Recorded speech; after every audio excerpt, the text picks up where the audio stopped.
I just finished watching the movie Predators, Badlands yesterday. Have you guys watched that movie? Oh my god, I love the movie so much. I think the one thing that this movie did so well is that it made me feel like a kid again. It made me feel so excited while watching it. And the reason is, I think, because there are a few tropes in movies that they've done really well, and one of them is the found family trope. So I'm going to give you the basic plot line without giving away too much the revelation during the movie, so spoilers alert, okay? Basically, our hero, the main character, he is considered the weak one in his tribe, and his father sets out to eliminate him because the tribe considers weakness humiliating. And because of that, his brother dies protecting him, which is really sad. I mean, I was emotional when the brother is killed by the father. Anyway, our hero sets out to hunt down a very strong and dangerous monster or animal called the Kalisk.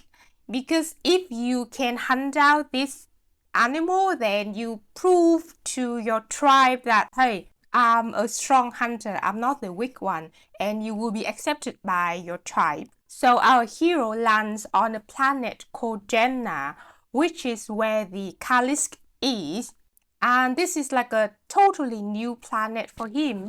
It means that he knows nothing about this one, and I think this is also one thing that I really enjoy about the movie, which is the world building. Like in Jenna, there are so many interesting plants and animals, and they are just dangerous but very interesting. For example, you have the Luna bugs or the razor grass, or you have the exploding worm. Like the little worm literally explodes. Like they are just so diverse and so weird and colorful and quirky that you've never seen them anywhere. Of course you've never seen them anywhere, but yeah, it's just that I really like the creatures on the planet, how creative they are built. So our hero has to overcome all the danger on the planet to find the Kalisk and hunt it down. During his journey, obviously, he gets a companion, which is the characters of Elle Fanning. She is a robot, like a robotic girly invented by a corporate to sort of explore the planet, because obviously no human will survive this planet. She has lost her leg, so she only has half of her body, and she offers to help him hunt down the Kalisk if he just brings her with him to where the Kalisk is. On their way to the Kalisk den, they meet and make friends with a little creature that she names Bud. This one is just so cute, and yeah, this is one more thing I enjoy about the movie. They just make cute animals. I think I like animal characters a lot more than human characters. But eventually our hero, he just leaves Bud behind because he is a Yoda. A Yoda hunts alone. He is prey to no one and he is friend to no one. The only reason why he takes Elle Fanning's character, which is Thea, the only reason why he takes Thea with him is because he considers her a tool.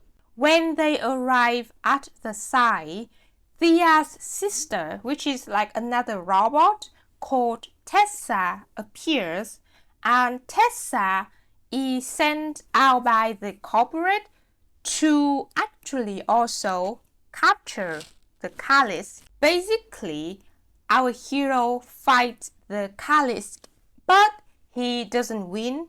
Tessa shows up and she uses technology to capture Kalisk and bring Kalisk back to their ship, along with Thea and our hero. His name is Deck. However, Tessa captured Deck as a lab sample, so he is chained and he is experimented on, and he suffers a lot of pain, which makes Thea very uncomfortable because they are sort of friends at this point. So Thea helped Deck escape the ship, and obviously by doing that she betrays Tessa, who is sort of the villain in our story, but also played by Elle Fanning herself. So Deck escapes, and basically now our hero suffers a defeat because not only he cannot win against the Kalisk, but then he was captured by Tessa. So at this point our hero sort of has nothing left, like no achievement, nothing, and then he loses Thea. And at this point, Deck, who previously was a loner, learns the importance of like friendship and companionship. So he determined to rescue Thea from the ship. And this is the part where I'm really excited about. Like, I really enjoy this part of the movie, which is when our hero uses all of his knowledge about this new planet, about all the creatures on Jenna, to sort of enlist the help of those creatures as weapons to go out and rescue Thea. So he sort of reunites with Bud, but now he recognizes Bud as a family member, as a friend, instead of his old philosophy of being friend to no one. He goes out and he collects all the dangerous creatures on the planet as weapons or as pets or as friends to help him go and rescue Thea. And the rest is just like the climax of the movie. So, like I said, I really like the movie. Like, it makes me really excited because of all the trope that it did so well. Like, our hero initially was considered a weak one, the one who needs to grow up, who needs to overcome challenges to become a better version of himself. And then he has a very clear target, which is hunting down Kalisk to prove himself as the strong one. And then he comes to this very new, strange place. He faces all sorts of different dangers. And then along the way, he finds his friends, he finds people who care about him, which is a found family trope that I really love. And he suffers defeat. He doesn't flat out win against every challenge that he faces. He doesn't automatically become a strong one just because he is a hero. He has to suffer the loss. He has to learn how to become stronger and learn the values, the importance of companionship, of friendship. And he learns that the strong one, a true leader, is not the one who hunts the most, but the one who protects his people the best. And that's why I think I really like the story, the message, the storytelling technique. All the characters are just so cute. Additionally, a few more things that I love about the movie. First of all, I love that the main character, the hero, the Yota predator, he doesn't speak English. He has his own language, which I think, in my opinion, is so amazing. I've watched a few movies where characters are from different planets. Prime example, Guardians of the Galaxy. It doesn't matter if you are a raccoon, if you are a tree, if you are green, if you are blue, if you are weird color. All of you speak English. I don't understand. Language is cultural. If you have different cultural, you tend to have different languages. Even English, like British English is way different from American English. And sometimes they don't even understand each other's slang, So it doesn't make sense that you are from different races, you are from different planet, and then you speak English. Now, I understand, okay? I understand this is for the convenience of audiences, us. So, yeah, I understand that. I can let it slide. But I love this movie because, they don't need to resort to having him speaking English for our own convenience. He speaks his own languages, which obviously I don't know Yoda language. I don't know if it's a real language or they just invent it for the movie, but the character of the language look a little bit like Russian to my eyes. Besides him, other characters still speak English like Tessa or Thea because they are human invention. So they still speak English. The second thing is obviously all the cute animals that I have spoke about previously. Now, to the thing that I wish could be a little bit different, not like better, but like different about the movie. First of all, why? They kill way too many characters for my liking. Why do you kill so much? First, our hero's older brother, the caring, the protecting brother, gone. I mean, it's a necessary sacrifice because it becomes the reason, the motivation for our hero, obviously. But I am allowed to be sad when the brother, gone. That is just one, okay? Next character that dies is our hero's pet. So when he comes back to rescue Thea, he enlists the help of a snake on the Jenna planet to help him. So the snake becomes his pet, and then the snake dies for our hero. He dies saving our hero. He literally takes a bullet for our hero. And I was like, no, don't kill the snake.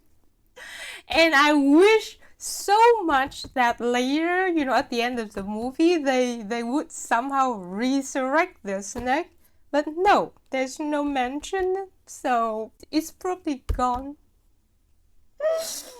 I do not like it when pets and animals die on screen. I mean, the whole reason why John Wick is so successful and exists, beside all the amazing storytelling and, like camera technique, it is because of the puppy, okay? People have strong sentiment towards pets and animals. The snake. Hashtag bring back the snake. The third character that dies, this probably is a spoiler, so if you don't want to know, just stop the video or skip forward. The Kalisk. The Kalisk die. Our hero is supposed to hunt down the Kalisk, but later on the movie, he realizes the values of companionship, and he bonds with the Kalisk. They sort of becomes family, friends. And I kid you not, the moment he bonds with Kalisk, it's offline. It is killed off literally seconds after they finalize their bond. This is the third death in the movie, if I count correctly. It's also an animal. Stop killing animal on screen. My heart can't take it. The fourth death is like his father, so I don't really care. But Kalisk, why? I really love the movie. But what makes me so sad is that after watching the movie, I googled it and I am so sad to find out that it only makes, I think, $180 million against a budget of $105 million. And I think from my knowledge of the movie industry, it's it's not high enough to be called a success. So potentially there will not be a next movie, like a sequence to this one, because this movie ends with sort of, it's not an open ending, but like a new detail that could potentially be the main plot line for the next movie. Personally, I think movies nowadays just become too expensive to make. Imagine if they manage to cut down the budget of the movie to maybe, like, let's say $80 million, then $183 million would mean double the budget. So it would be like a success, right? So at least we have the hope for a second movie. Well, anyway, if you see it on any streaming service or if it is showing where you live, go watch the movie. Editing me here. One more thing that I wish the movie did differently is to have the character Tessa played by another actress and not the same one with Thea. So basically, Elle Fanning, she is great in the movie. I absolutely think that her acting is phenomenal. But the reason why I think Tessa should be played by another actress is because I don't see the point to have them look exactly like each other. I understand that the reasoning here might be that they are robots, so maybe the corporate just want to clone them and make them look the same. However, I mean, having them looking different, it just kind of like having your iPhone in another color, right? So why do they have to look exactly the same? There is one scene in the movie later that Thea pretends to be Tessa, but it's such a short scene, like it doesn't matter that much. They definitely could find a way to make it work with a different actress. And the main reason why I think Tessa can be played by another one is because it would at least create one more job, right? I mean, it's so difficult to get a job everywhere, and especially in the entertainment industry. So if you have another role that can be played by someone else, then you can just cast another one, give the opportunity to another actress. It might just be her big break in the industry to be able to join a big budget movie. I mean, Elle is great, but she is like already very famous and like successful. So, I mean, if you could give the opportunity to another, maybe like rising actress, a new one who is seeking more acting opportunity, I think that would be great. And Tessa's role is, she's not main character like Thea, so technically, you can give the chance to someone else. Yeah, just my 2 cents. But yeah, I really enjoyed the movie and I hope you also enjoy it. See you in my next video. I ramble too much.